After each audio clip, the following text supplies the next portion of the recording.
गांधी 20वीं सदी के महान दृष्टा। गांधी जी के जीवन पर बनी यह डॉक्यूमेंट्री फिल्म लगभग 15 साल में बन पाई थी।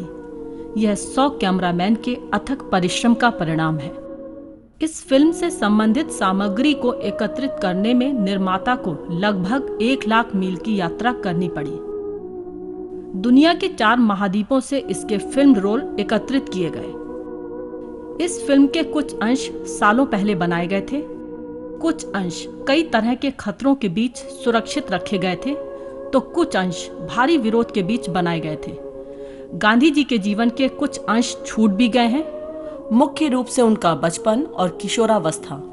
दक्षिण अफ्रीका में उनका जीवन, जेल में बीता लंबा समय, उनके अनशन के दिनों से संबंधित कोई फिल्म या छायाचित्र उपलब्ध नहीं हो पाए थे। फिर भी गांधी जी से संबंधित उपलब्ध फिल्मों के एक उम्दा संकलन के रूप में हम इसे स्वीकार कर सकते हैं। अमेरिका के सैन फ्रांसिस्को की शिक्षण संस्था American academy of Asian studies इस फिल्म को प्रस्तुत करते हुए गर्व का अनुभव करती है। यह एकेडमी इस फिल्म से संबंधित चित्रों को एकत्र करने के लिए पूरी दुनिया घूमी थी। इसे इस रूप में बनाने में लेखिका श्रीमती एडिन मार्टिन ने अथक परिश्रम किया।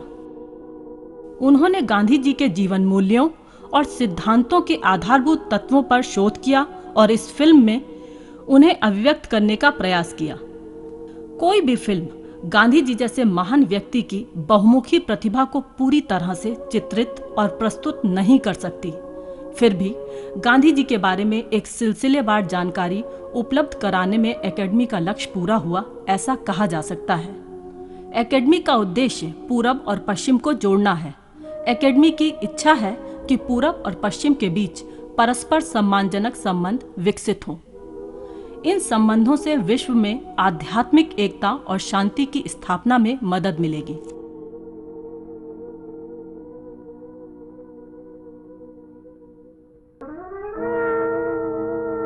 विश्व शांति और एकता के लिए स्थापित संयुक्त राष्ट्र संघ का झंडा झुका दिया गया।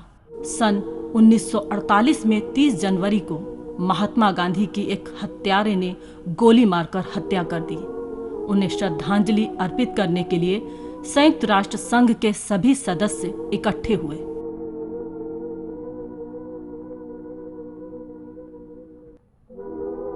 महात्मा गांधी वे किसी देश के राजा नहीं थे, किसी फौज के सेनापति नहीं थे, किसी देश के शासक या उच्च पदाधिकारी भी नहीं थे। फिर भी 20वीं सदी के वे एक महान शक्तिशाली व्यक्ति थे। It is fitting that we who sit here charged with the grave responsibility of maintaining peace among nations should pay tribute to this great Indian leader who over the years has done so much to bring home to his fellow countrymen the moral and spiritual lessons which are essential for the achievement of world peace and brotherhood. For China, Dr. Xiang. In recent decades, no other man typified the wisdom and the nobility of the old continent so well as Mahatma Gandhi. De La Tournelle for France. Gandhi, he said, Gandhi was the man who brought the principles of nonviolence into the political world.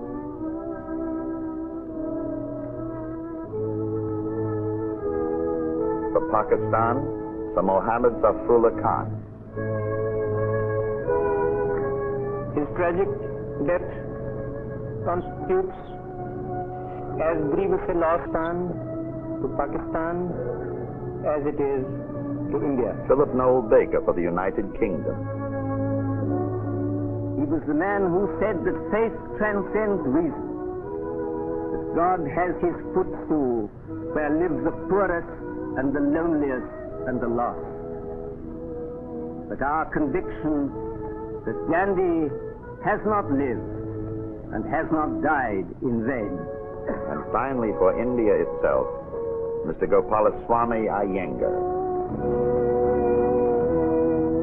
Our hearts are filled with an unspeakable grief. A great tragedy has overtaken us, the greatest perhaps in Indian history in recent years. As a matter of fact, we have lost our biggest man. If I may venture to say so, the world has lost its tallest man, judged by all moderners. And so the nations bowed their heads before the memory of all that had been and was represented by Mahatma Gandhi. And Lead Kindly Light, Gandhi's favorite hymn, was sung. And all over the hundreds of millions wept because he was gone.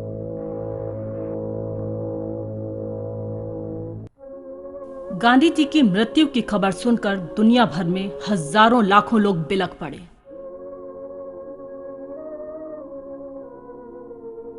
दुबला पतला शरीर, 5 foot 5 inch की लंबाई, कभी कभी 45 kilo से भी कम हो जाने वाला वजन, उनकी भौतिक संपत्ति इतनी ही थी। कमर में सिर्फ एक सीधी सादी खादी की धोती, 2 जोड़ी चप्पलें, 1 घड़ी, 1 जपमाला, 1 थूकदान, 1 डायरी और दाढ़ी बनाने का उस्तरा बस। Nobody will say in English. Our proceedings become protracted, and it is a tremendous task, a tremendous test upon your poor speaker to have to do justice to 2 languages and reproduce the same sentiments. You can easily understand that it can become even artificial. A man can pour out his soul only once. He can't reproduce the same thing twice. If he does, then it becomes a feat of memory, but not a thing coming out of the deepest recesses of his soul.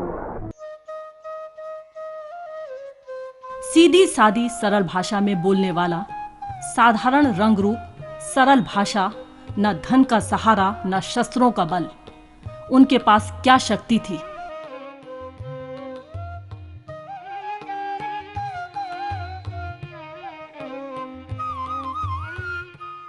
Mohandas Karamchand Gandhi का जन्म पश्चिमी भारत के गुजरात प्रदेश के पोरबंदर में सन 1869 में 2 अक्टूबर को हुआ था।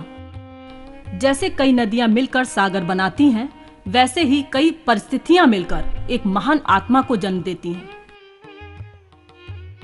एक विशेष समय में, एक विशेष स्थान पर, एक विशेष सांस्कृतिक परिवेश में गांधी जी का जन्म हुआ। यही वह घर है जहां गांधी जी पैदा हुए और बड़े हुए। सन 1888 में गांधी जी कानून की पढ़ाई के लिए लंदन गए। कानून की पढ़ाई पूरी करने के बाद एक मुकदमे के सिलसिले में वे दक्षिण अफ्रीका गए और वहां के प्रवासी भारतीयों के कष्टों को दूर करने में सहज ही लग गए। सन 1912 में श्री गोपाल कृष्ण गोखले दक्षिण अफ्रीका आए। इन्हें गांधी जी ने अपना राजनीतिक गुरु कहा था।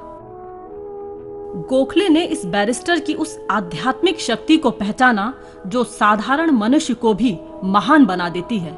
उन्होंने भविष्यवाणी की, यही भारत के भावी नेता हैं। उन्होंने सत्याग्रह की शक्ति को भी समझा, जिसे गांधी जी दक्षिण अफ्रीका में रंगभेद और उसके अत्याचारों के विरोध में सफलतापूर्वक प्रयुक्त कर रहे थे।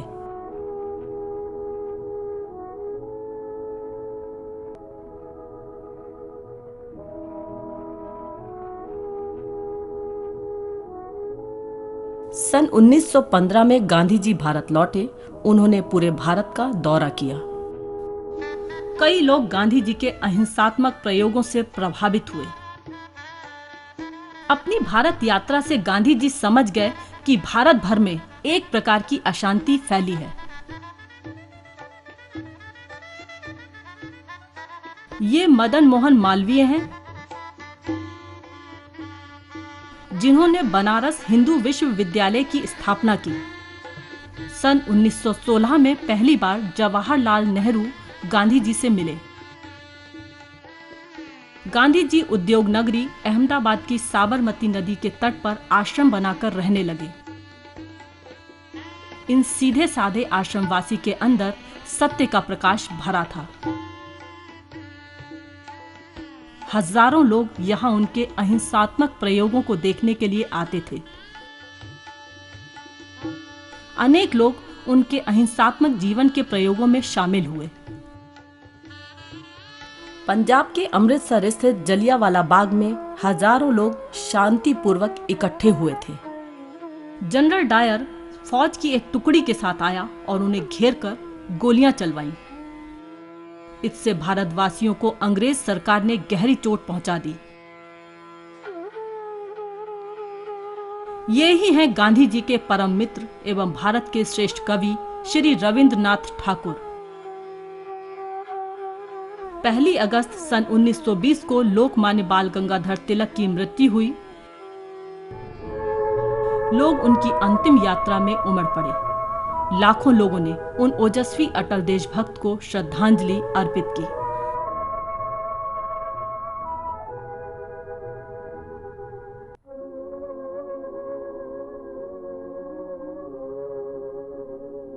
सन 1885 में स्थापित इंडियन नेशनल कांग्रेस ने हर साल भारत के विभिन्न भागों में अधिवेशन चलाया।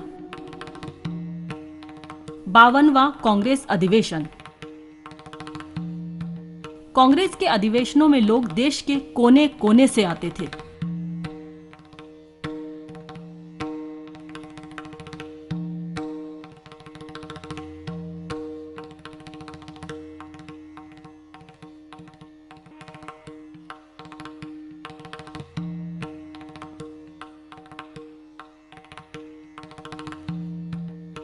तिरपनवां अधिवेशन 53 हाथी।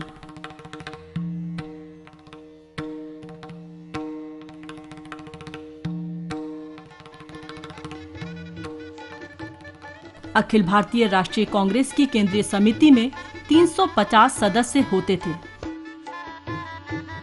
देश के हर भाग के प्रतिनिधि समिति में होते थे। कांग्रेस की कार्यकारिणी समिति में 50 सदस्य थे। गांधी जी के साथ मिलकर काम करने वाले कई नेता थे। उनमें से एक थे मोतीलाल नेहरू, जवाहरलाल नेहरू के पिताश्री। ये बड़े रईस थे। बड़ी हवेली आनंद भवन में रहते थे।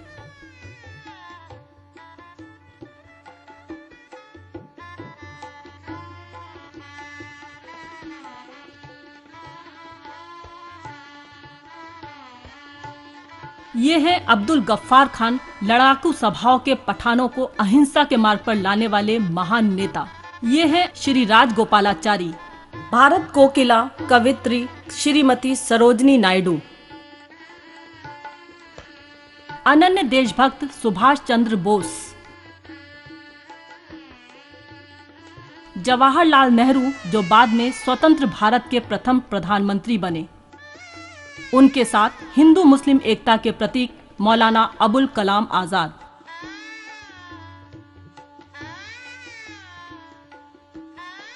ये है मोहम्मद अली जिन्ना। ये हैं सरदार वल्लभ भाई पटेल, हमारे लौह पुरुष, बाद में स्वतंत्र भारत के प्रथम उप प्रधानमंत्री बने। नेहरू जी के साथ चलने वाले बाबू राजेंद्र प्रसाद, स्वतंत्र भारत के प्रथम राष्ट्रपति। गांधी जी इन सबके नेता थे। कांग्रेस अधिवेशन में गांधी जी बोल रहे हैं कि अहिंसा एक महान शक्ति है, उसके अपने नियम कानून हैं, उनके पालन में जरा भी चूक नहीं होनी चाहिए। देश भर में खादी का प्रचार हुआ।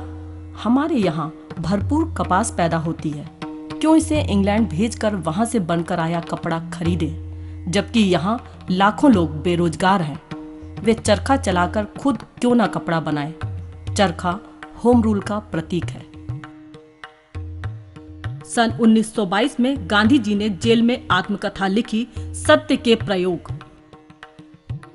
गांधी जी का एक मुख्य कार्यक्रम नारी मुक्ति का था।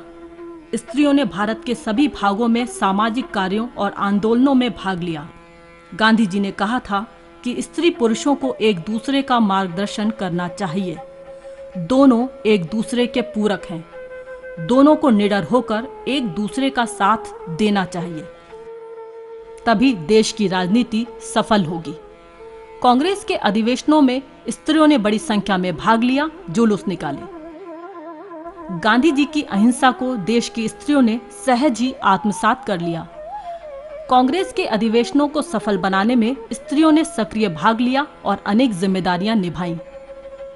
चेन्नई कांग्रेस में यह स्पष्ट हो गया कि भारत गांधी जी के पीछे अहिंसा के मार्ग पर चलने के लिए तैयार है।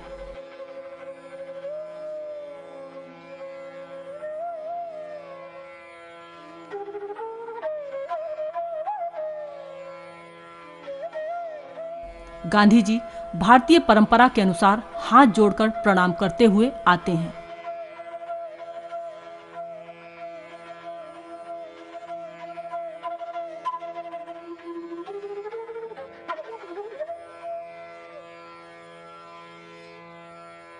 कांग्रेस के चेन्नई अधिवेशन में अहिंसा पर चर्चा चली।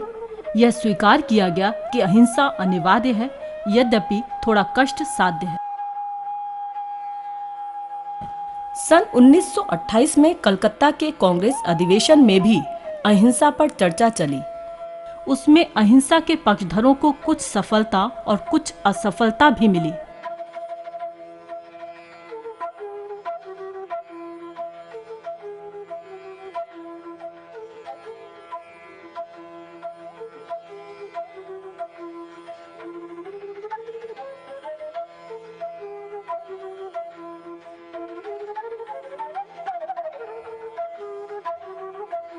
मोतीलाल नेहरू कांग्रेस की बढ़ती जिम्मेदारियों पर बोले और यह निर्णय लिया गया कि सन 1929 तक भारत के लिए डोमिनियन स्टेटस मांगा जाए।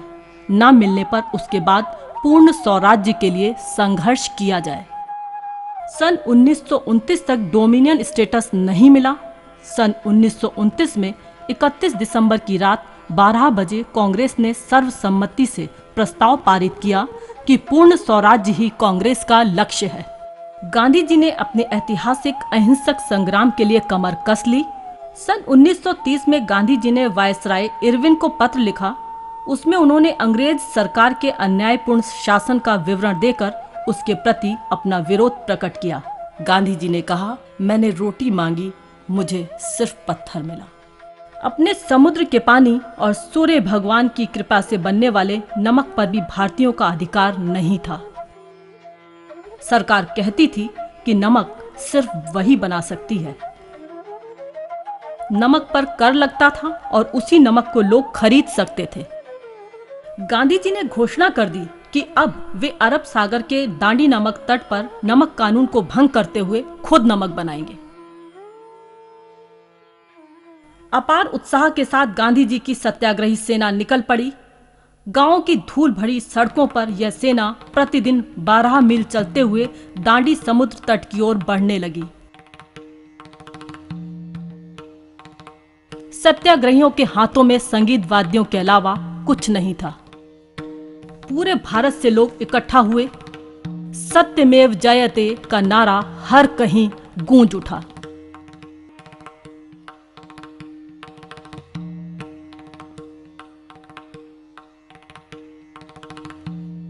महिलाएं सत्याग्रहियों के माथे पर विजय तिलक लगाती थीं।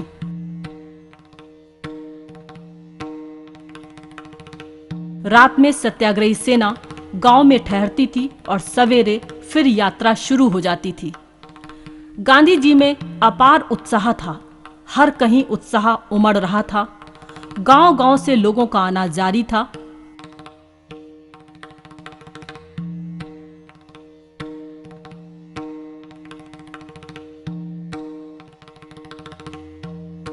गांधी जी पेड़ों की छाया तले उनके साथ बैठकर आत्मीयता के साथ उनसे बातें करते थे। गांधी जी मानते थे कि हर किसी में एक पवित्र शक्ति विद्यमान है। इस दांडी यात्रा की विजय निश्चित थी, क्योंकि यह सत्य की शक्ति का प्रकटीकरण था। सत्य की विजय और असत्य की पराजय सुनिश्चित है। अन्यायपूर्ण शासन भी एक असत्य है। सरकार यह कहती है कि नमक वही तैयार करेगी। यह एक प्राकृतिक देन, नमक पर कर लगाती है। यह अन्याय है, यह असत्य है, इसे दूर करना चाहिए। लेकिन इस अन्याय को करने वाले अंग्रेजों से प्रेम करना चाहिए, उनके गलत काम का ही विरोध करना चाहिए।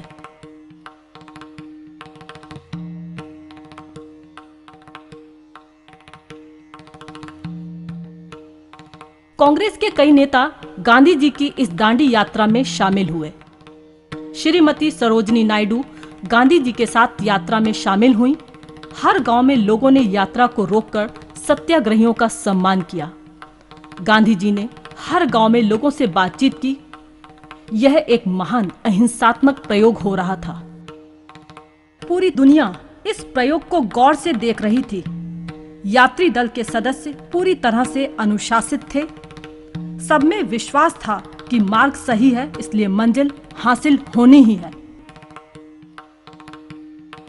सरकार से सभी प्रकार की बातचीत, निवेदन विफल हो जाने पर अंत में कानून भंग का यह रास्ता अपनाया गया था। यह अंतिम निर्णय था। सत्याग्रहियों को यह कहने का अधिकार था कि सरकार गलत है। वे अहिंसात्मक विरोध प्रकट कर रहे थे।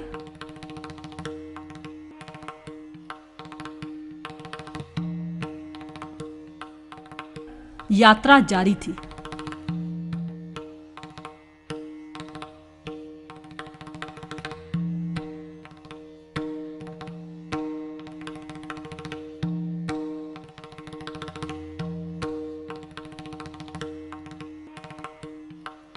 अंग्रेजों को पीड़ा पहुंचाने के लिए अगर हम एक उंगली भी उठाते हैं तो इस यात्रा का हमारा उद्देश्य नष्ट हो जाएगा।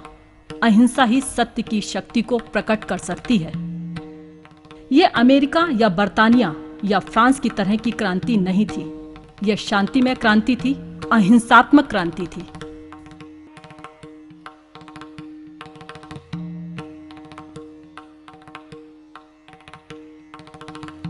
5 अप्रैल को यात्रा समुद्र तट पर पहुंची। गांधी जी शांत थे। समुद्र स्नान किया और शांत भाव से एक मुट्ठी नमक हाथ में लिया। सरकार का नमक कानून अब टूट गया।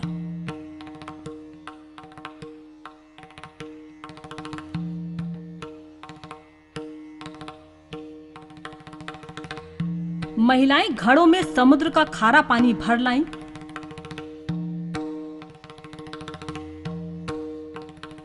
जगह जगह चूल्हे जलाकर खारे पानी को उबालकर नमक बनाया जाने लगा। जगह जगह नमक की ढेरें लग गईं। यही नमक लोगों को वितरित किया गया।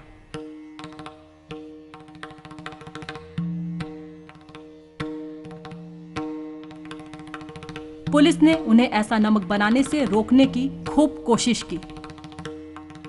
सत्याग्रहियों ने धरसाड़ा नामक गोदाम पर घेरा डाला। नमक गोदाम कटीली तारों के घेरे में था। सत्याग्रहियों ने गोदाम में प्रवेश करने का निर्णय किया। पुलिस ने उन पर लाठीचार्ज किया। सत्याग्रहियों में से किसी ने उन पर उंगली नहीं उठाई। मार खाकर गिरने पर भी लोग कतारों में एक के बाद एक आगे बढ़ते रहे। मारने वालों के प्रति भी प्रेम, उनकी भलाई करने का भाव, कितना पवित्र और रोमांचकारी दृश्य था ये।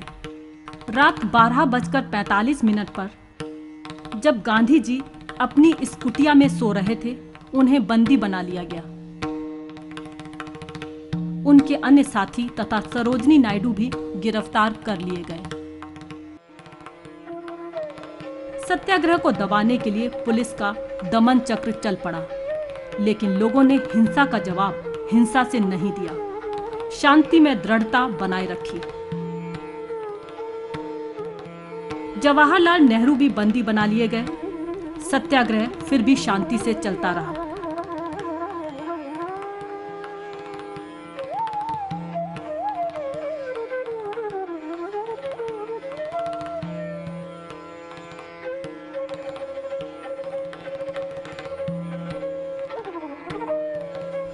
राजगोपालाचारी, मोतीलाल नेहरू आदि भी बंदी बनाए गए। सत्याग्रह दबने के बजाय और तेज हो गया।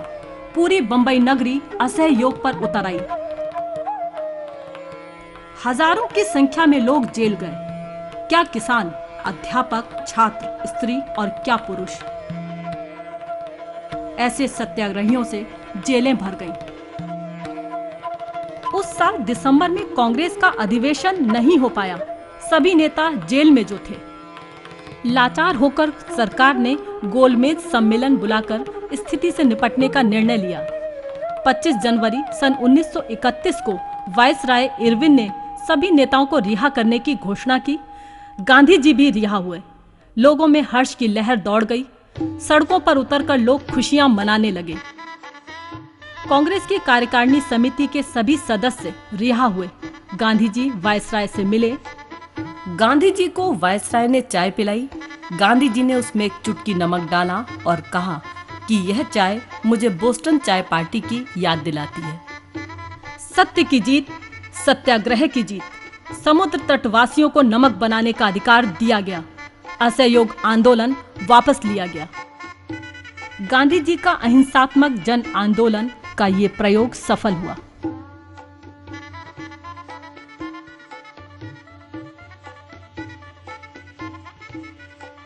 गांधी जी सरकार के प्रस्ताव के बारे में आम सभा में बोले। नेहरू भी उनके साथ मंच पर उपस्थित थे। सरकार ने सभी आपातकालीन कानून वापस लिए। कांग्रेस ने गोलमेज सम्मेलन में भाग लेने का निर्णय लिया। यह एक सच्ची विजय थी। जगह जगह लोगों ने गांधी जी के प्रति अपनी श्रद्धा का इजहार किया। गांधी जी ने भारत के आत्मसम्मान को पुनः स्थापित किया। इस अहिंसात्मक आंदोलन में कई शहीद हुए। मोतीलाल नेहरू भी उनमें से एक थे। जेल से रिहा होने के बाद 6 फरवरी को उनका देहांत हो गया। कराची में संपन्न हुए कांग्रेस अधिवेशन में गांधी जी कांग्रेस के एकमात्र प्रतिनिधि चुने गए। उन्हें लंदन में होने वाली दूसरी गोलमेज सम्मेलन में भाग लेना था। पूरब का यह भारतीय नेता फिर एक बार पश्चिम जाने के लिए तैयार हुआ। 29 अगस्त को वे बंबई से रवाना हुए। उन्होंने कहा कि आप लोगों ने मुझ पर विश्वास किया है और मैं आपको धोखा नहीं दूंगा। यूरोप के देशों के प्रति उनकी सद्भावना थी। अमेरिका के मित्रों ने पूछा कि उनके देश के लिए उनका संदेश क्या है। गांधी जी ने जवाब दिया, उन्हें मेरा प्यार दीजिए। जहाज में गांधी जी हमेशा की तरह अपनी दिनचर्या में उत्साह के साथ लगे रहते थे। अपने सारे काम खुद कर लेते थे। वे बच्चों से बहुत प्यार करते थे। खुद वे बच्चों की तरह सरल थे। बच्चों के साथ खिलखिलाकर हंसते थे। गांधी जी और उनके साथी लंदन पहुंचे। गांधी जी खादी के सफेद वस्त्रों में थे। हंसी मजाक खूब करते थे। गांधी जी की सुरक्षा के लिए उनके चारों ओर खुफिया पुलिस खड़ी रहती थी। गांधी जी उन्हें अपना परिवार बताते थे। गांधी जी की टोली में उनके बेटे देवदास गांधी, मीरा बहन, श्रीमती सरोजिनी नायडू आदि थे। लंदन में भी गांधी जी की कमर में धोती, तन पर एक चादर, बस इतने ही कपड़े हुआ करते थे। संवाददाताओं से उन्होंने कहा, भारत के गरीब इससे अधिक कपड़े नहीं पहन सकते। आप लोग तो एक साथ 4-4 लिबास पहनते हैं। इंग्लैंड में दर्शकों की बाढ़ सी आ गई।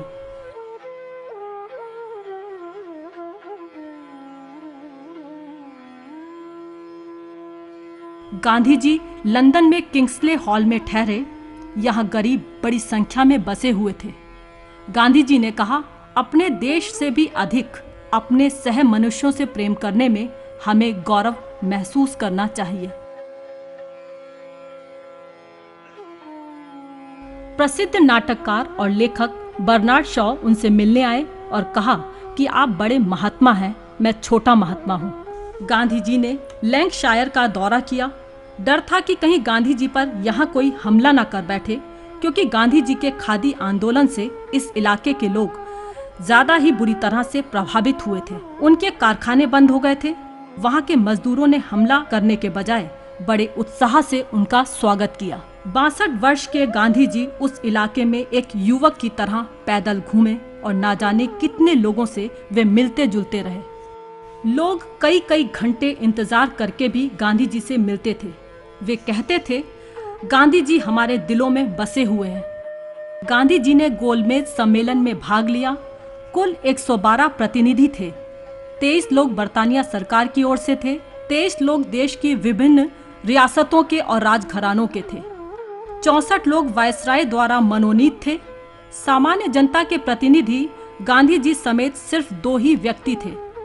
गांधी जी ने देखा कि सम्मेलन में सब अलग अलग गुटों में बटे हुए हैं और सर्वजन हिताय के बजाय यहाँ तो अलगाव को ज्यादा ही तूल दिया जा रहा है। दलित वर्ग के लिए अलग प्रतिनिधित्व की चर्चा भी आई। अंग्रेजों और मुसलमानों के अलग प्रतिनिधित्व की बात भी चली। गांधी जी एकता पर जोर देते रहे। वे अखंडित भारत चाहते थे। पुरानी दुश्मनियों को लेकर खंडों में विभक्त देश उन्हें स्वीकार्य नहीं था।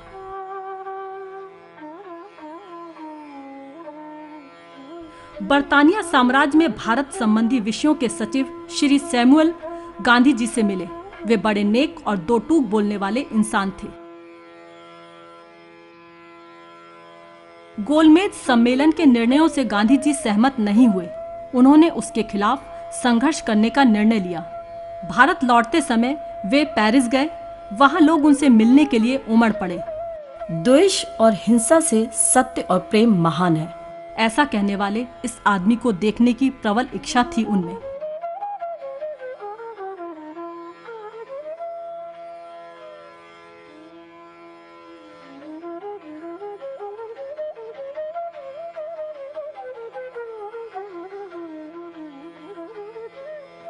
अमेरिका, जर्मनी, फिलिस्तीन, मिस्र, हंगरी, डेनमार्क आदि देशों से गांधी जी को निमंत्रण मिले, लेकिन वे उन्हें स्वीकार नहीं कर पाए।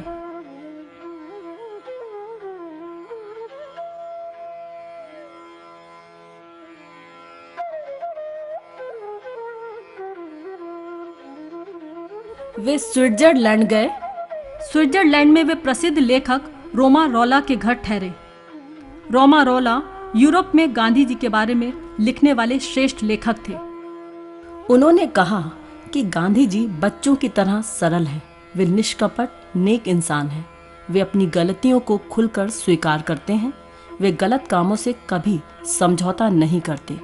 वे ईश्वर के ध्यान में मग्न रहते हैं। मानव जाति की उन्नति के लिए उन्होंने जन्म लिया है। जिनेवा में उन्होंने कहा, आज तक मैं कहा करता था कि ईश्वर सत्य है। आज से मैं विश्वास करता हूँ कि सत्य ही ईश्वर है। गांधी जी इटली गए। वह देश मुसोलिनी की तानाशाही के नीचे दबा था, लेकिन वहाँ के लोग भी हिंसा से सत्य और प्रेम शक्तिशाली है कहने वाले इस व्यक्ति के दर्शन के लिए एकत्र हुए। गांधी जी के स्नेह, प्यार, बातों को समझ लेने की उनकी सरलता, सहज हंसी मजाक ने भी उनका मन मोह लिया था।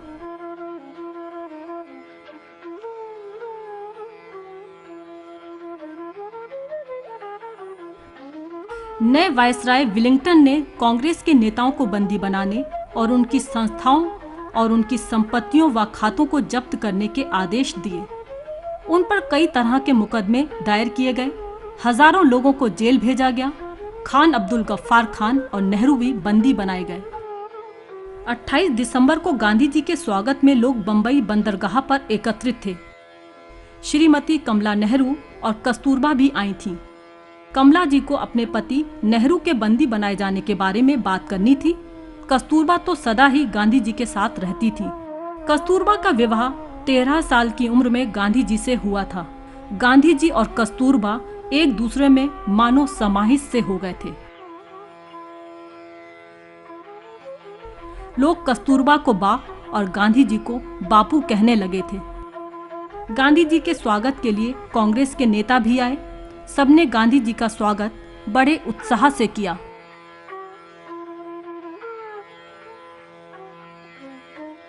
बापू घर पहुंचे। हर जगह उन्हें मालाएं पहनाई गईं। हर जगह हर्षोल्लास छाया था।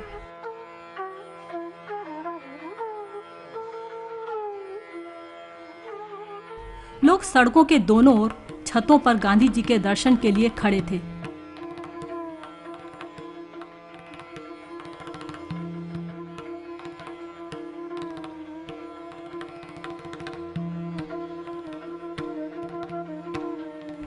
स्त्रियां बच्चों को गोद में लिए खड़ी थीं। गांधी जी उनकी आवाज थे। गांधी जी का दर्शन होने पर गांधी जी की जय का नारा गूंज उठता था।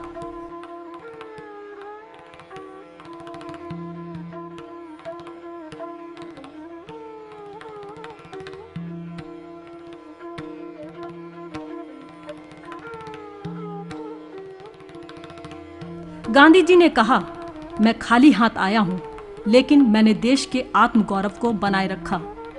अन्यायपूर्ण कानूनों से मुक्ति पाने के लिए हमें अहिंसात्मक संघर्ष करना होगा।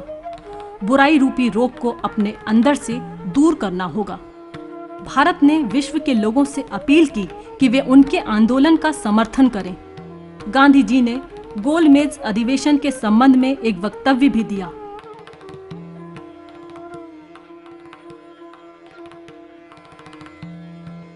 नए वायसराय वेलिंगटन से गांधी जी की भेंट के लिए पत्र लेकर गांधी जी के सचिव गए।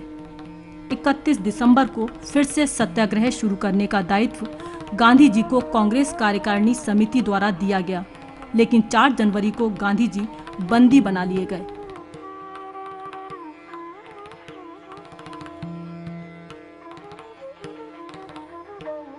हरिजनों के लिए अलग प्रतिनिधित्व का मामला चरम सीमा पर पहुंच गया। गांधी जी ने कहा कि यह मामला भारत में भाईचारा और मानव जाति की उदात्त भावना से संबंधित है। गांधी जी हरिजन बस्ती में रहने लगे। ये हरिजन कौन है? सैकड़ों साल से अछूत माने गए और अलग रखे गए हमारे भाई ही थे। गांधी जी ने उन्हें हरिजन यानी हरि के जन का नाम दिया। अंग्रेज सरकार ने इन्हें अलगाववादी मताधिकार देने का निर्णय लिया था। गांधी जी उसके खिलाफ अनशन पर बैठ गए। गांधी जी का अनशन 6ठे दिन भी जारी रहा। विट्ठल भाई पटेल ने गांधी जी के अनशन के बारे में लोगों को समझाया। A word regarding the recent past by Mahatma Gandhi.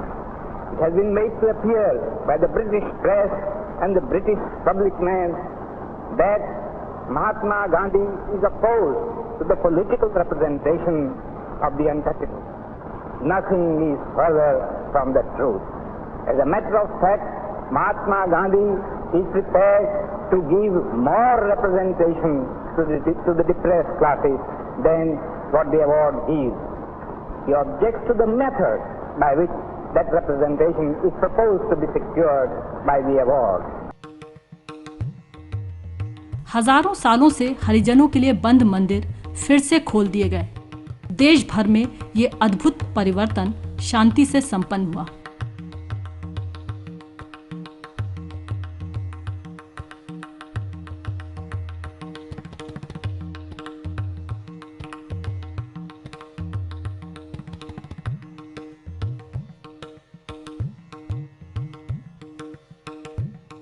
Gandhi ji ने 7 नवंबर सन 1933 से अगले 7 महीने तक देशव्यापी दौरा किया और हरिजनों के प्रति सवर्ण जाति के लोगों का हृदय परिवर्तन करने की कोशिश की।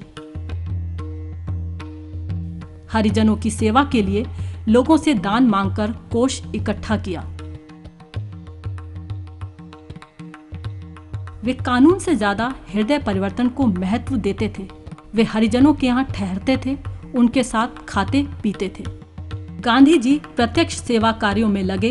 वे लोगों को सत्य की खोज अपने अपने तरीकों से करने के लिए प्रेरित करते थे। वे राजनीति से हटकर सामाजिक एकता और समरसता के लिए काम करने लगे। देश में 7 लाख गांव हैं। भारत की आत्मा गांव में ही बसती है। गांव से गरीबी और अज्ञान को हटाने में गांधी जी जुट गए। इसके लिए उन्होंने 18 तरह के रचनात्मक कार्यों की योजना बनाई।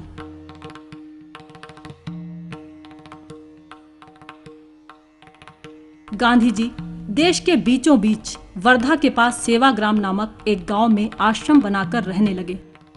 कांग्रेस के नेता उनसे मार्गदर्शन लेने आते थे।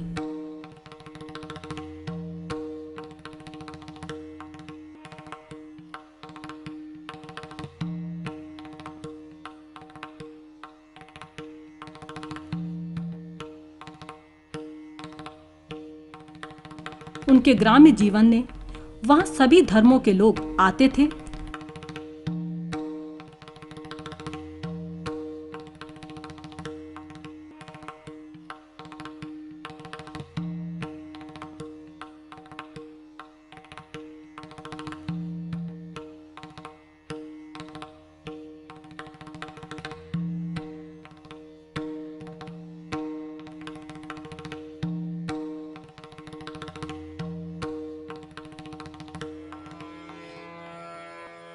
यह आश्रम वर्धा रेलवे स्टेशन के समीप है। वहां आने वाले सभी लोग उनकी कुटिया में बैठकर उनसे चर्चा करते थे। गांधी जी के सचिव विश्व भर में गांधी जी के पत्र वहीं से लिखते और भेजते थे। इस आश्रम को केंद्र बिंदु बनाकर गांधी जी ने कई प्रयोग किए। भारतीय लोगों के खानपान के स्तर को ऊपर उठाने के प्रयोग, एक महाविद्यालय के अस्पताल की ओर बयान और तत्संबंधी प्रयोग, 7 लाख गांव में बिजली की शक्ति के बिना पानी की सिंचाई के प्रयोग,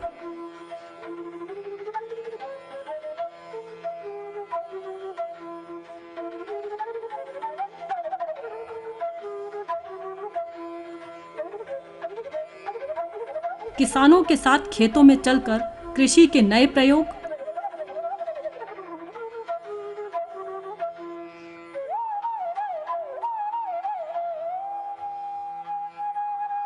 ताड़ के नीरा से गुड़ तैयार कराने के प्रयोग, गन्ने से शर्करा बनाने के प्रयोग। गांधी जी ने कहा, खुद उत्पादन करने से आत्मसम्मान बढ़ता है। जो खुद तैयार कर सकें करें, जिसका उत्पादन करे उसका उपभोग भी करें।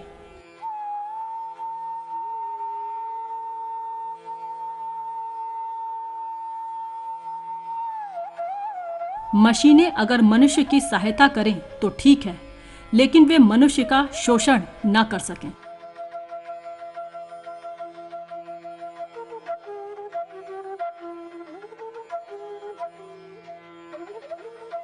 हाथ से कागज तैयार कर सकते हैं,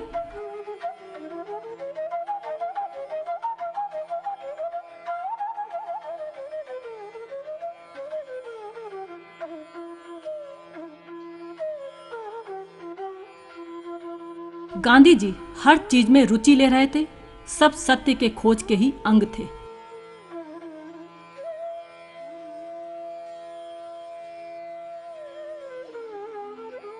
लंदन में जिस किंग्सले हॉल में गांधी जी ठहरे थे, वहां की अंग्रेज महिला मूरियल लेस्टर यहां हाथ की चक्की से आटा पीसती थी। गांधी जी का कहना था कि यदि गांव अपनी आवश्यकताओं को मर्यादित नहीं करते तो उनकी स्वतंत्रता बरकरार नहीं रह पाएगी। वे पश्चिमोत्तर सीमा तक गए। वह क्षेत्र लड़ाकू स्वभाव के माने गए पठानों का है। सीमा प्रांत के गांधी के नाम से प्रख्यात खान अब्दुल गफ्फार खान उन लड़ाकू पठानों को अहिंसा के मार्ग पर ले आए। गांधी जी पंजाब के सिखों से मिले और उनके गुरुद्वारे में मत्था टेका। सीमा प्रांत के अब्दुल गफ्फार खान गांधी जी के अनन्य अनुयायी थे।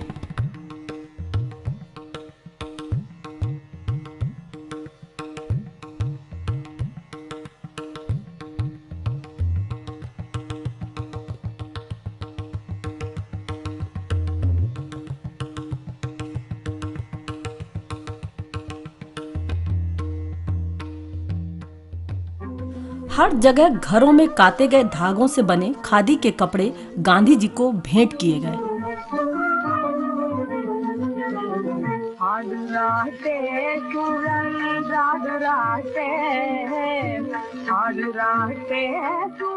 आज भी सूत कातना गांव में एक प्रमुख उद्योग है। वह सत्याग्रह का प्रतीक था, साथ ही ध्यान साधना का एक माध्यम भी था। वे कहते थे, हमारे 7 लाख गांव हैं, हमारे किसान करीब 6 महीने खाली बैठे रहते हैं, उनके हाथों को काम चाहिए। सूत वे पहले भी काटते थे, अब फिर से काटना शुरू करना आवश्यक है।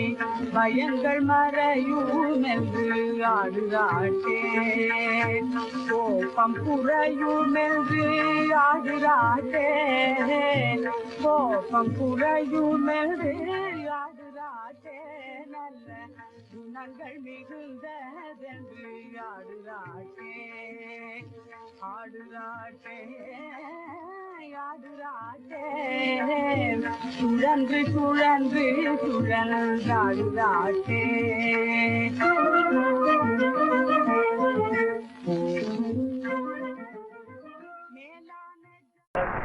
Simple and obvious. We have nearly 700,000 villages.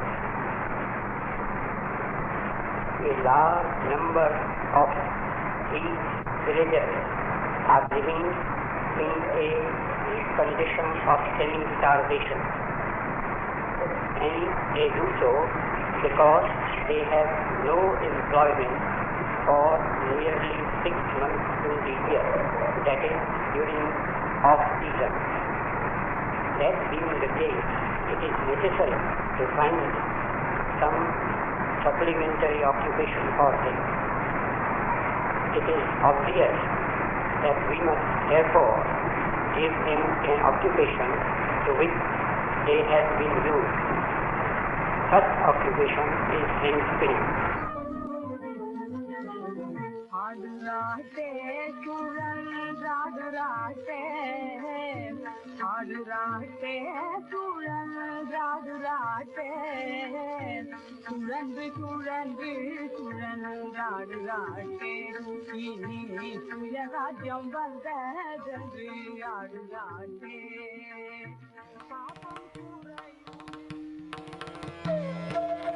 आश्रम में बच्चे भी रहते थे। उनके साथ खेलने के लिए गांधी जी थोड़ा समय निकाल ही लेते थे।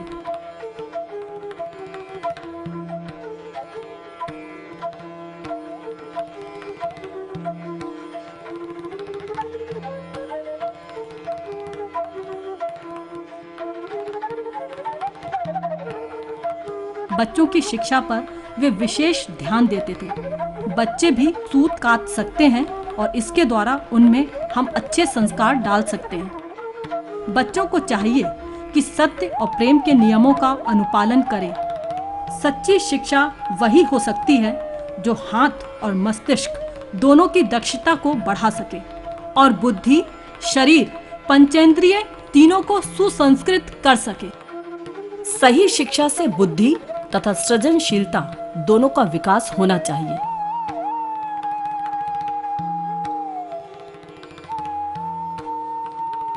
गांधी जी स्थानीय स्काउट शिविरों में जाकर सेवा की प्रेरणा देते थे।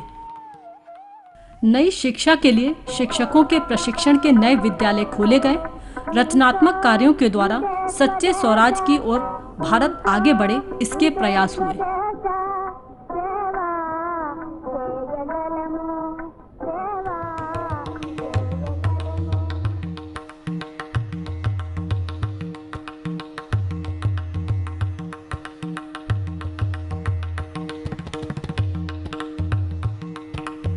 एक समय वह भी आया जब कांग्रेस के सामने फिर से हिंसा की चुनौती खड़ी हो गई, विश्वव्यापी हिंसा की। दूसरा विश्व युद्ध छिड़ गया। गांधी जी को फिर रचनात्मक कार्यों से राजनीति की ओर मुड़ना पड़ा। इस बीच कांग्रेस के नेता बर्तानिया साम्राज्य के अंतर्गत ही हुए चुनाव में भाग लेकर जीत गए। अंतरिम सरकारें बनी। चेन्नई प्रांत में श्री राजगोपालाचारी, बंबई प्रांत में श्री खेर, संयुक्त प्रांत में श्री गोविंद वल्लभ पंत, मध्य प्रांत में श्री शुक्ल, बिहार में श्री सिन्हा और सीमांत प्रांत में श्री खान साहब मुख्यमंत्री बने। श्रीमती विजयलक्ष्मी पंडित भारत की प्रथम महिला मंत्री बनी। सन 1938 में कांग्रेस में विचार मंथन शुरू हुआ। इंग्लैंड द्वितीय विश्व युद्ध से आतंकित था। भारत इस अवसर पर क्या करे, यह कांग्रेस की चिंता का विषय था। गांधी जी ने पुनः साधन शुद्धि पर जोर दिया।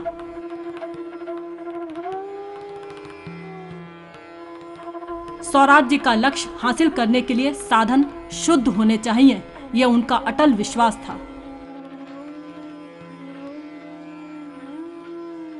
2 मार्च को वे कांग्रेस अधिवेशन में भाग नहीं ले सके क्योंकि किसी अन्य समस्या के समाधान के लिए वे अनशन कर रहे थे।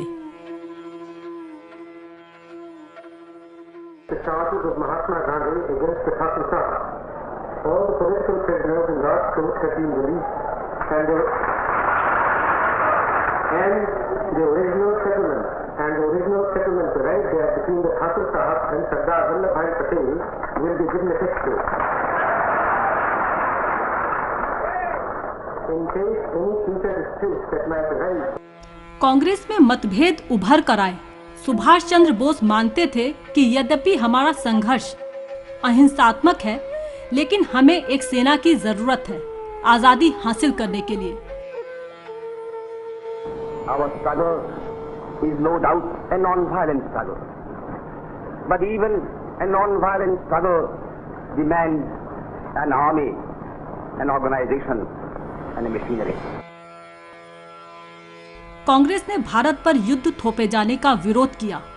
गांधी जी नहीं चाहते थे कि युद्ध में इंग्लैंड हारे या अपमानित हो, लेकिन उन्होंने कांग्रेसी नेताओं को युद्ध से दूर रहने की सलाह दी। उनका कहना था कि हिंसा का प्रतिरोध अहिंसा से होना चाहिए। द्वितीय विश्व युद्ध छिड़ गया। हिंसा को ही बढ़ावा देती है।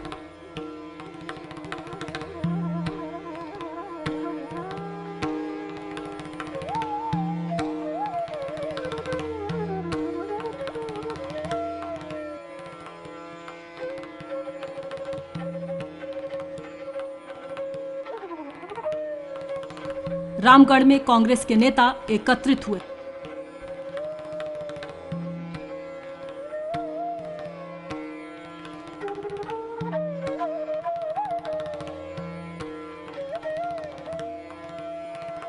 नेहरू जी और गांधी जी ने आपस में विचार विमर्श किया।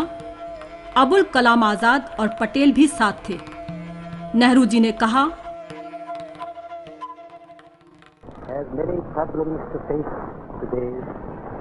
But the outstanding problem is the problem of how to pull together to meet the great trials and menaces that face us.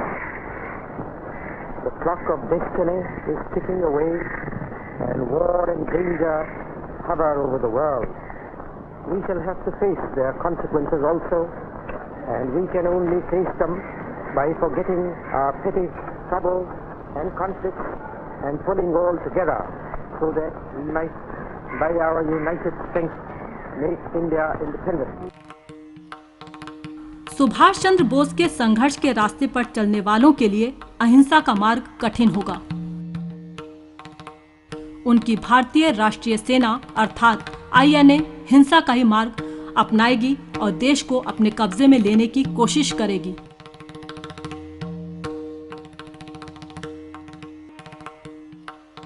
अगर INA ने जापानियों और नाजियों के इरादों को नहीं समझा तो वह उनका शिकार बन जाएगी।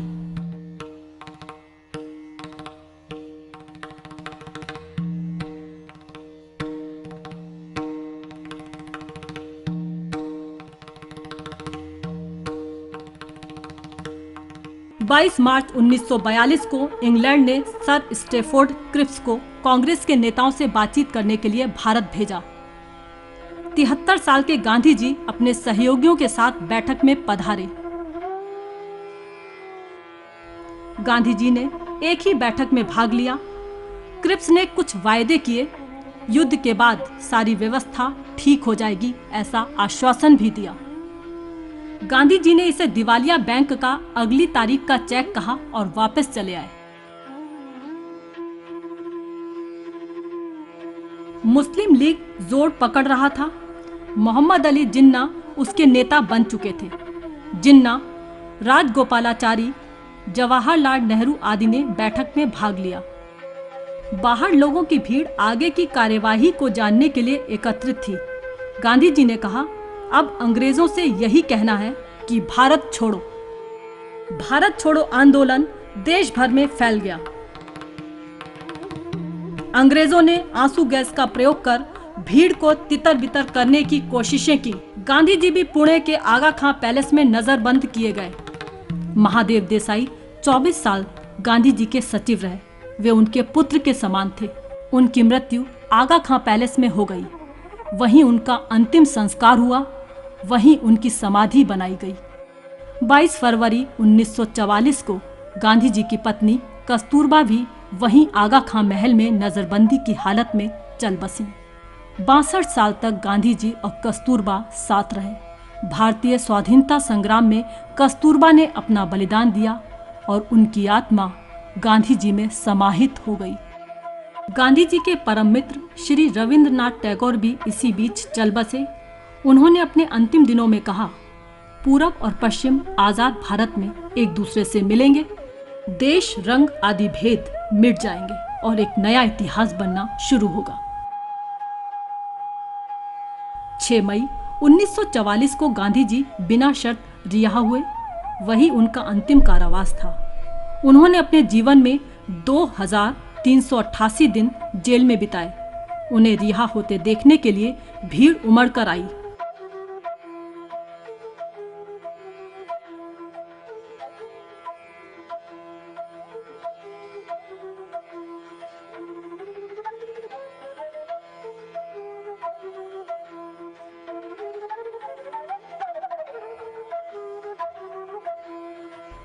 रिहा होने के बाद स्वास्थ्य लाभ के लिए गांधी जी मुंबई के समुद्र किनारे जुहू स्थान पर कुछ दिन ठहरे।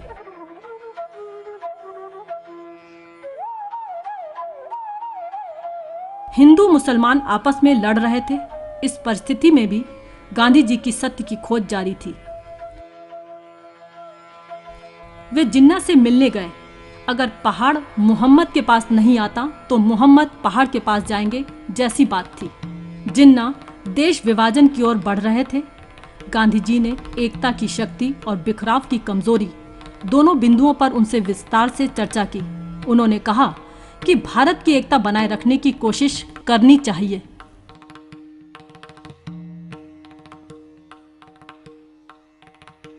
इंग्लैंड ने नया प्रतिनिधि मंडल भेजा। उसमें Lord Alexander, Sir Stafford Cripps तथा भारत संबंधी विषयों को देखने वाले सचिव लॉर्ड पैथिक लॉरेंस आदि थे। इन लोगों ने देश के कई हिस्सों का दौरा किया। गांधी जी, डॉक्टर अंबेडकर, मोहम्मद अली जिन्ना आदि कई नेता वायसराय भवन में इस प्रतिनिधि मंडल से मिलने गए।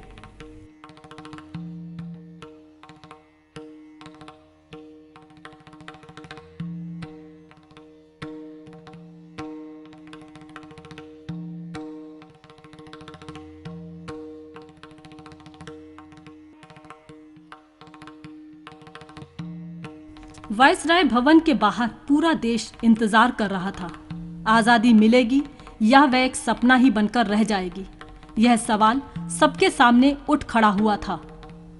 अबुल कलाम आजाद और नेहरू जी ने बैठक में भाग लिया। वायसराय थे लॉर्ड वॉवेल। कोई निर्णय नहीं लिया जा सका। तब देश की ग्रीष्मकालीन राजधानी शिमला थी।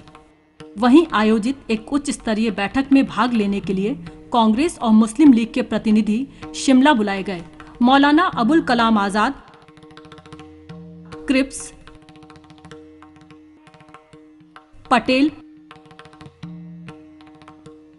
और मुस्लिम लीग की ओर से जिन्ना, नेहरू विचार विमर्श के लिए इकट्ठे हुए। सन 1946 की मई में कैबिनेट मिशन ने भारत से बरतानिया हुकूमत को वापस लेने के लिए एक प्रारूप प्रस्तुत किया। कांग्रेस और मुस्लिम लीग ने इस प्रारूप को स्वीकार नहीं किया।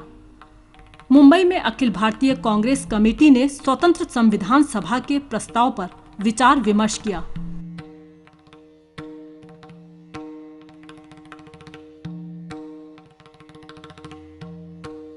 गांधी जी बैठे बैठे सूत काट रहे थे। उन्हें अंग्रेजों पर विश्वास था। सत्याग्रही अपने विपक्षी पर भी विश्वास रखता है। कांग्रेस के नेता बरतानिया साम्राज्य के अंदर ही अंतरिम सरकार बनाने के लिए राजी हुए। 12 अगस्त 1946 को लॉर्ड वॉवेल ने जवाहरलाल नेहरू को नई सरकार बनाने के लिए आमंत्रित किया। नेहरू जी ने उसे स्वीकार किया और देश के प्रमुख के रूप में उन्होंने सीमावर्ती सेना का निरीक्षण भी किया। गांधी जी ने भारत के जवाहर को बधाई दी। मुस्लिम लीग देश के विभाजन पर तुला हुआ था। हिंसा भड़क उठी थी। हिंदू मुस्लिम एक दूसरे की हत्या करने लगे थे।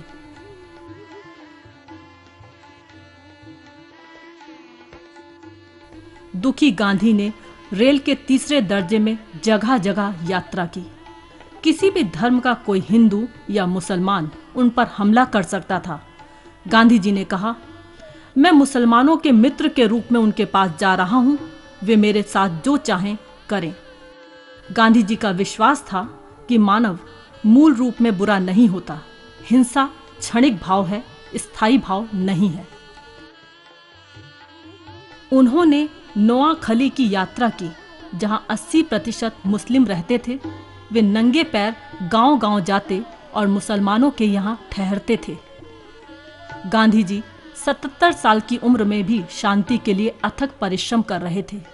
बिहार में जहां 80% लोग हिंदू थे, वहां गांधी जी ने यात्रा की।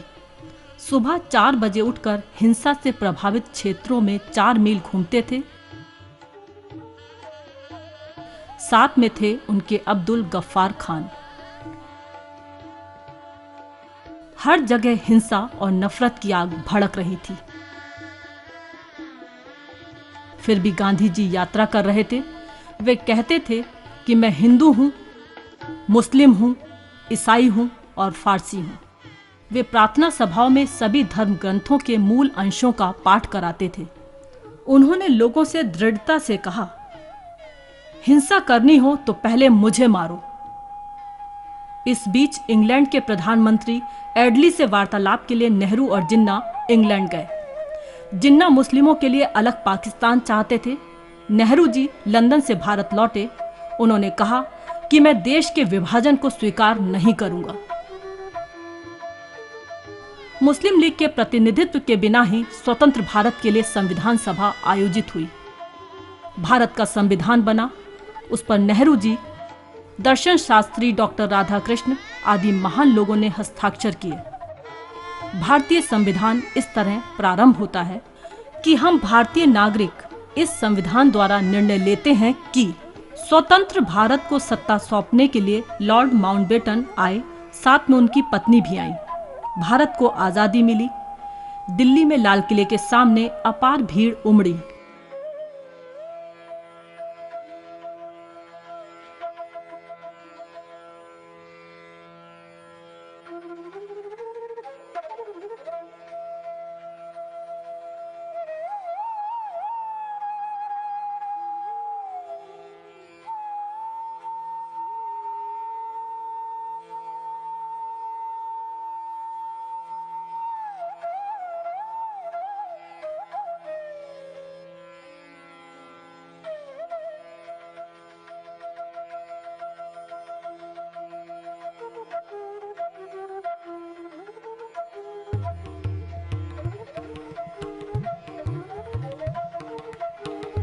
लाल किले पर स्वतंत्र भारत का झंडा फहराने के उत्सव में वे भी शामिल थे जो कल तक देश के शासक थे।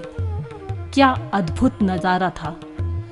गांधी जी की अहिंसक लड़ाई की विजय का ये महान दिन था। मनुष्य की आत्मशक्ति परम शक्तिशाली है।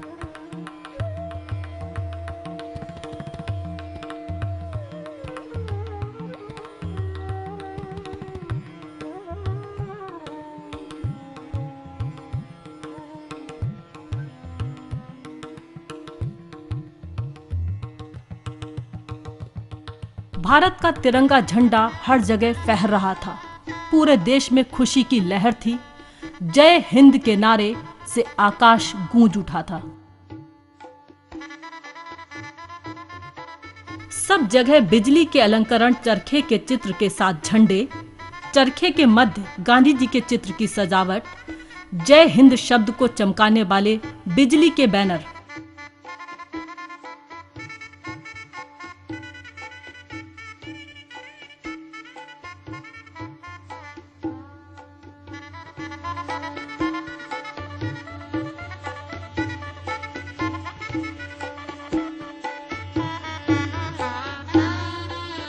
लेकिन गांधी जी आजादी के इस जश्न में शामिल नहीं हुए। भारत का विभाजन हो चुका था। पाकिस्तान एक अलग देश बन चुका था। गांधी जी ने आजादी के दिन उपवास रखा और प्रार्थना की। वे अंतर्मुखी थे और गहरे चिंतन में डूबे हुए थे। उन्हें स्वतंत्र भारत की भावी दिशा की चिंता थी। गांधी जी ने कहा, मेरे पास कोई अंतिम सत्य नहीं है। हर किसी को सत्य की खोज करनी है और उसका अनुसरण करना है। अंग्रेज सैनिक मित्रों के रूप में बाइज्जत विदा हुए। अहिंसा की यही शक्ति है। इन सैनिकों के खिलाफ बंदूकें नहीं उठाई गई थीं। उनके विरोध में गांधी जी का अहिंसक आंदोलन खड़ा हुआ था।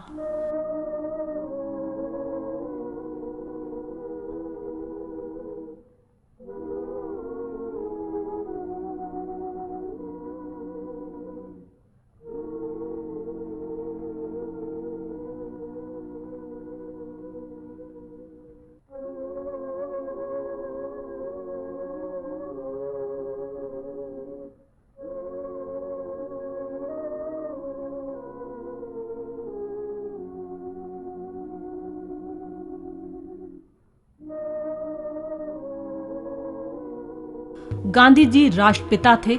उनके दर्शन के लिए हर जगह लोगों की भीड़ उमड़ पड़ती थी। अंत में हिंदू मुस्लिम एकता के लिए गांधी जी ने अनशन प्रारंभ किया।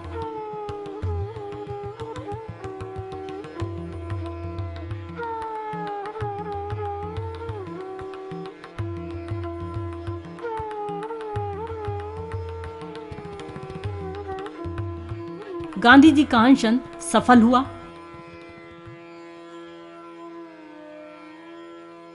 गांधी जी ने अपना अनशन खत्म किया और हिंदू मुस्लिम दोनों संप्रदायों ने एक होकर हिंदू मुस्लिम भाई भाई के नारे लगाए।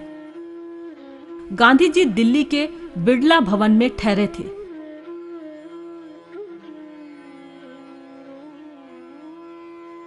वहां हर दिन शाम को प्रार्थना सभा होती थी।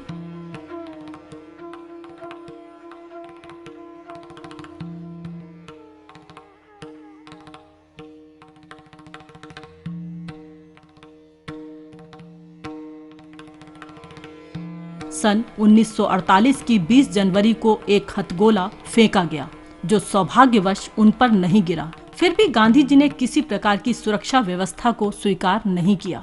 वे मन में बिना क्रोध के होठों में राम नाम के साथ मरना चाहते थे। सन 1948 की 30 जनवरी शाम 5:05 पर गांधी जी प्रार्थना सभा की ओर बढ़े। रास्ते में एक व्यक्ति उनके करीब आया, मानो वह गांधी जी के चरण स्पर्श करने जा रहा हो। लेकिन तभी अचानक उसने अपनी रिवॉल्वर से ताबड़तोड़ 3 गोलियां चला दी। हे राम कहते हुए गांधी जी गिर पड़े और उनके प्राण पखेरु उड़ गए। अंतिम यात्रा के लिए उनका पार्थिव शरीर एक सैनिक वाहन में रखा गया। 200 सैनिक उसे खींच रहे थे। यह गांधी जी की अंतिम यात्रा थी। 5.5 मील लंबी यात्रा 5 घंटे चली। लोगों का समुद्र उमड़ पड़ा था बापू की अंतिम झलक पाने के लिए। हर कहीं प्रार्थनाएं, हर कहीं विलाप। दिल्ली के राजघाट पर अंतिम संस्कार संपन्न किया गया। चिता 14 घंटे जली। गीता का वाचन हुआ। 60 साल पहले इसी गीता ने गांधी जी को सत्य और प्रेम का उपदेश दिया था। गांधी जी की अस्थियां एकत्रित की गईं। कलशों में 6 महाद्वीपों तथा भारत के सभी भागों में भेजी गईं। 14 दिनों के बाद अस्थियों का विसर्जन भारत की सभी नदियों तथा इलाहाबाद के त्रिवेणी संगम में संपन्न हुआ।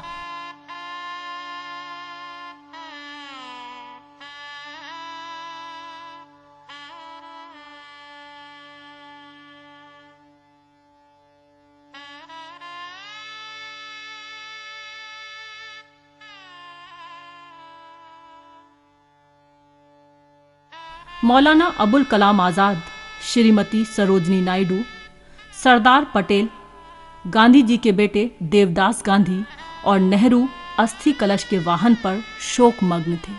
नेहरू जी ने कहा, इस देश को प्रकाश देने वाला वह दीप साधारण दीप नहीं था। वह दीप हमेशा हमें प्रकाश देता रहेगा। वह हजारों साल के बाद भी हमें प्रकाश देता रहेगा। वह सारी दुनिया को संबल देता रहेगा।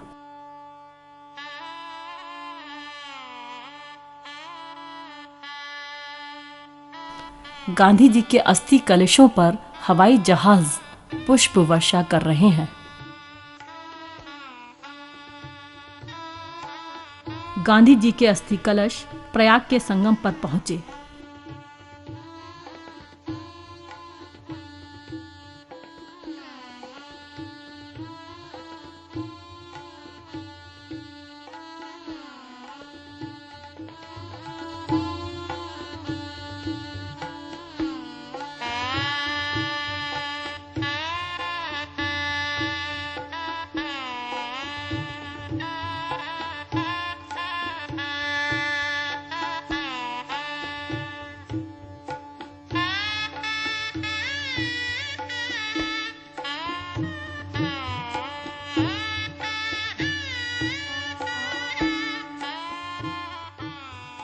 गांधी जी की अस्थियों का विसर्जन हुआ। ओम असतो मा सद्गमया तमसो मा ज्योतिर्गमया मृत्योर्मा अमृतम गमया। ओम शांति शांति शांति।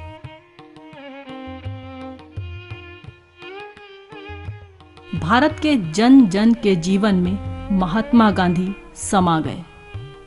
उनके विचार अमर हैं और सदैव संसार को सही मार्ग दिखाते रहेंगे।